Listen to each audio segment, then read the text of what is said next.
नमस्कार।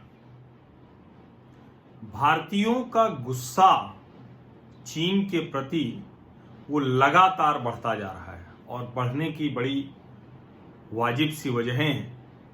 लेकिन शायद ही ये कोई कभी कल्पना कर सकता था कि चीन में रहकर चीन के किसी विश्वविद्यालय में पढ़ने वाला कोई भारतीय छात्र चीन के ही सोशल मीडिया पर चीन की ऐसी की तैसी करेगा।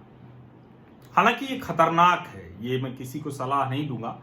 अगर आप भारतीय छात्र हैं या चीन के भी छात्र हैं और चीन में रह रहे हैं तो ऐसा कुछ मत करिए कि जिससे आपका नुकसान हो। लेकिन एक भारतीय छात्र ने पूरे चीन में तहलका मचा दिया है।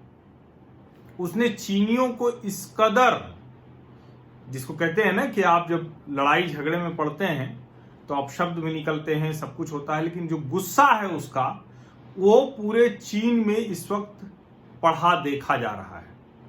चीन का जो सोशल मीडिया है, जो दुनिया भर में जैसे ट्विटर है, और हम भारतीयों का अपना कोई अलग से तो सोशल मीडिया उस तरह से है नहीं, या है भी तो वो छुटपुट होंगे, उस तरह से बहुत इस्तेमाल नहीं होते हैं ट्विटर जैसा। लेकिन चीन का अपना है वीबो। वीबो पर एक भारतीय छात्र ने अपने अकाउंट से चीनियों को बहुत कुछ कहा है और वो आप अपनी स्क्रीन पर देख रहे हैं। ये ग्लोबल टाइम्स की रिपोर्ट है, तो जाहिर है ग्लोबल टाइम्स की रिपोर्ट है तो इसमें जो लिखा हुआ है इसका कई गुना उसने तहलका मचाया होगा, क्योंकि इसमें उसने जो लिखा है ग्लोबल टाइम्स में, वो अंत में जाकर छात्र ने माफी मांग ली, विश्वविद्यालय उसको पनिशमेंट देगा। और आप सोचिए, इस खबर से ही पता चल रहा है कि लोगों में गुस्सा जो वहां आया उसके खिलाफ, जो चीनी नाराज हुए, उसको जो विश्वविद्यालय की तरफ से top 10 outstanding youth award, top 10 outstanding youth award भी मिला हुआ है। यानी एक काबिल प्रतिभाशाली भारतीय छात्र है जिसको चीन की हरकतें बर्दाश्त नहीं हुई। हालांकि चीन तानाशाह देश है, दूसरी तरह का देश है। 4 जून 1989 को उसने अपने ही छात्रों और नागरिकों 10,000 से ज्यादा लोगों को टैंक से कुचल दिया, गोलियों से मार दिया। उस भारतीय छात्र को भारत की, कहें कि यहाँ के लोकतंत्र की, यहाँ की अभिव्यक्ति की, स्वतंत्रता की, यहाँ के विचार विमर्श की आदत होगी। तो मैं ये सलाह नहीं दूंगा, लेकिन इसका संकेत आप समझिए। इसका मतलब ये हुआ कि दुनिया भर में जो भारतीय हैं वो अब इस बात के लिए तैयार हैं कि कहीं भी चीन को अगर वो कुछ गलत हरकत करता है तो उसको सबक सिखाना है। जो पेट्रोलिंग पॉइंट 14 पे गालवान नदी में, गालवान घाटी में हुआ है, उसके बाद दुनिया भर में भारतीय, और अगर चीन में रहने वाला भारतीय ही चीन को इस तरह से आईना दिखाने की स्थिति में आ जाए तो आप उससे समझिए कि लोगों का गुस्सा कितना ज्यादा है। और ये जो मानस बना है इसको बरकरार रखना है। एक आग्रह मैं जरूर करूंगा, क्योंकि मेरे इस सामाजिक परिवार में बहुत से आप लोग हैं जो बाहर रहते हैं। अमेरिका में बहुत लोग रहते हैं, यूरोप में रहते हैं, कनाडा में हैं, दुबई में हैं, देश के, दुनिया के लगभग हर देश में है। वो संख्या कहीं कम हो सकती है, कहीं 150 लोग हैं, कहीं 10, 20, 50 हजार लोग देखते हैं। जैसे अमेरिका में लगभग इतने ही लोग देखते हैं। तो आप लोग जो इस वीडियो को देख रहे हैं, आप सोचिए कि वो छात्र जो Jiangsu state university, Jiangsu province है, वहां का प्रांत है जियांगसू प्रोविंस, अब उसको क्या कहेंगे, चाइनीज में कुछ और प्रोनाउंसिएशन हो तो नहीं जानता हूं मैं, JIANGSU, जियांगसू, वहां का विश्वविद्यालय है। उस विश्वविद्यालय में पढ़ने वाले भारतीय छात्र ने, जब ये गालवान नदी पे जो चीनी सेना घुस आई थी, जिसने अपने टेंट लगा लिए थे, जिसको भारतीय सेना ने तोड़ दिया, उसके बाद दोनों के बीच में संघर्ष हुआ, वो खूनी संघर्ष में बदल गया और हमारे भारतीय 20 सैनिक वो वीर गति को प्राप्त हुए। लेकिन उन्होंने 40 से ज्यादा चीनी सैनिकों को मारा है। ये अब दुनिया भर की एजेंसी की रिपोर्ट से साबित हो रहा है। अब इसमें कोई भ्रम की अवस्था नहीं है। और ऐसे में जब वहां ट्विटर जैसा जो वहां का सोशल मीडिया प्लेटफॉर्म है वीबो, उस पर जब बहस शुरू हुई तो बहुत से लोगों ने बहुत कुछ कहा होगा। हो सकता है कि बहुत से चाइनीज भी हो जो उसमें बहस कर रहे हो, जिसमें जो एक जनरल परसेप्शन है चीन का वो बदला होगा। क्योंकि बार बार ये खबर आ रही कि वीबो पर पहली बार बहुत से लोग हैं जो इस बात पर संदेह खड़ा कर रहे हैं कि चीन की सरकार ने क्यों नहीं उन सैनिकों के बारे में बताया जो मारे गए, जो 15 तारीख को रात में गलवान नदी पे पेट्रोलिंग पॉइंट 14 PP14 पर जो संघर्ष हुआ, उसमें जो चीनी सैनिक मारे गए उनके बारे में सरकार क्यों नहीं बता रही।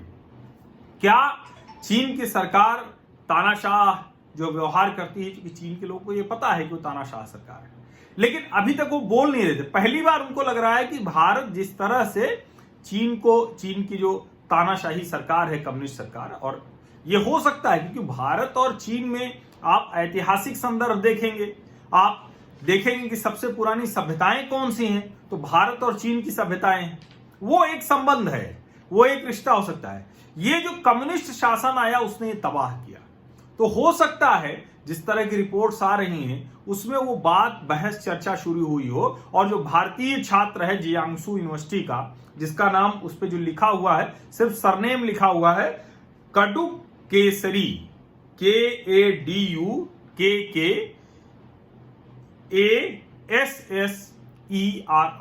ये उसका नाम, सरनेम लिखा हुआ है। तो ये जो ग्लोबल टाइम्स की रिपोर्ट है, इसमें उसमें बताया, उसने माफी मांग ली और इस तरह से चीजें हैं, लेकिन इतना जरूर मैं कहूंगा कि इसका मतलब ये है कि चोट बहुत गहरे लगी है। बहुत हो सकता है कि ढेर सारे चीनी छात्रों ने भी, नागरिकों ने भी इस बात की चर्चा वहां शुरू की हो, जिसमें वो भारतीय छात्र भी शामिल हो गया हो, और फिर किसी ने, एक जो ट्विटर पर जिस तरह की भाषा चली जाती है वो वहां भी, वीवो पर भी गई होगी, और अंत में वो अपशब्दों में एक दूसरे को चुनौती देने में वो सब हुई होगी।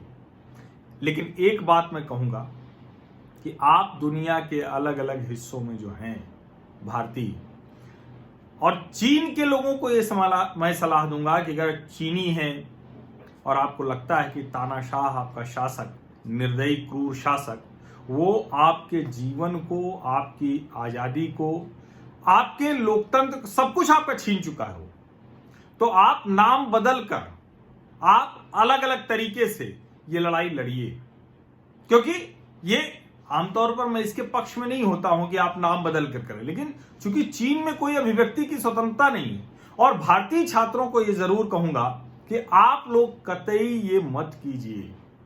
निश्चित तौर पर एक छात्र ने इतना तहलका मचा दिया है, लेकिन हमें आपकी बड़ी फिक्र है। आप भारतीय छात्र हैं और चीन में हैं, तो जिस तरह की अभी परिस्थितियां हैं उसमें यह भी संभव नहीं होगा कि कोई तुरंत कोई मदद पहुंच पाए। इसलिए बेहतर होगा कि आपको जो कुछ भी करना है वो बहुत सलीके से करें। आप वहां की जानकारियां आपको मिलती हैं तो इकट्ठा कर लें, भेज दें, बाद में उनका इस्तेमाल करें जब आप चीन से लौट आए, लेकिन वहां रहते हुए ये गड़बड़ नहीं करें।